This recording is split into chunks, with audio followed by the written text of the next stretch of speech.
Have you ever dreamed about living a slow life but thought it was out of reach because you live in a big city, you work a demanding job, you have kids or family to look after, or because you just don't have the finances to support that way of living? Same. It may feel like a faraway dream because the aesthetically pleasing, slow living lifestyle that we see presented online seems only accessible to mostly well-off white people who seem to have all the time in the world. We see images and videos of people showing their hour-long morning routine consisting of yoga, making tea from scratch, reading for 30 minutes, and then meditating for another 30. They live in the beautiful countryside or have easy access to some of the most beautiful beaches, mountains, gardens, and parks. And they have certain privileges that allow them to do less so that they can do more of what matters to them most. And that's great for them. But for the rest of us, it may not be something that we can all afford to do. However, there are still small ways that we too can practice slow living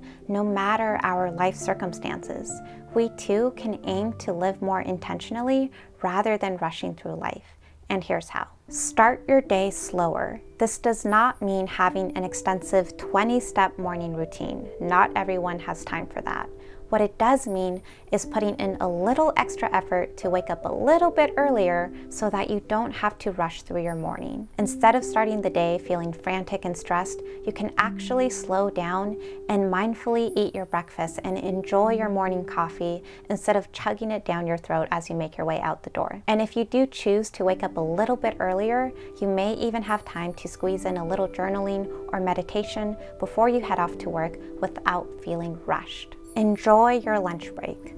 I know what it's like to be a busy employee and a busy student, and you may feel this pressure to finish your lunch as soon as possible so that you can get back to work or back to studying.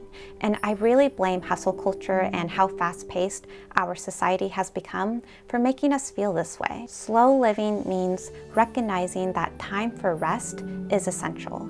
And if your only time for resting is during your lunch break or in between classes or any moment that someone else can step in to take care of the kids if you're a stay-at-home parent, then take full advantage of that break. You've got a whole hour, use that whole hour. Don't eat at your desk. Take your lunch outside. Get some good full body stretches in. Read a couple pages of a book, watch a YouTube video, take a nap, or simply do nothing and just be.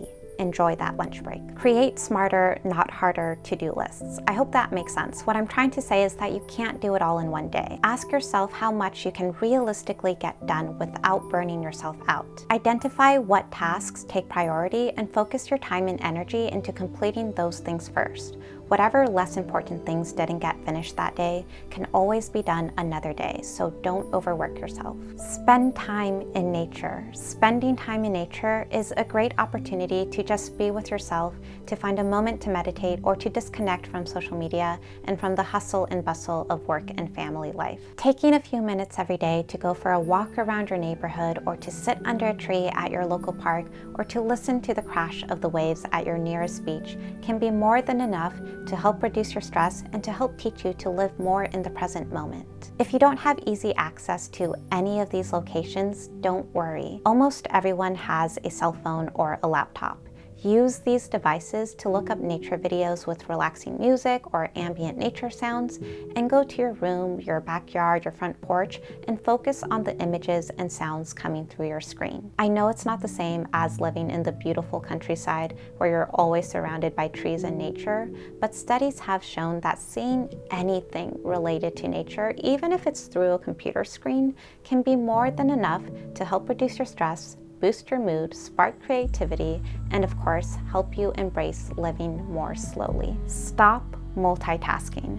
Trying to do it all at once is only going to lead to low quality results, and it's going to leave you feeling overwhelmed. Sometimes we have no choice but to multitask, so don't feel bad about doing it, but do identify areas in your life that are non-negotiables. Like, sorry, but this moment, this task deserves my full attention. If you're a parent, that could mean spending time with your kids. You turn off your work phone and you play with your kids. If you have a work project that requires your full attention, you may turn off your email and social media notifications so that you don't get distracted. Or if you enjoy cooking like me because you find it very therapeutic, you may ask your family to not disturb you in the kitchen so that you can just fully focus on the process of making a delicious meal. When you monotask instead of multitask, you're less likely to make mistakes and cause yourself unnecessary stress.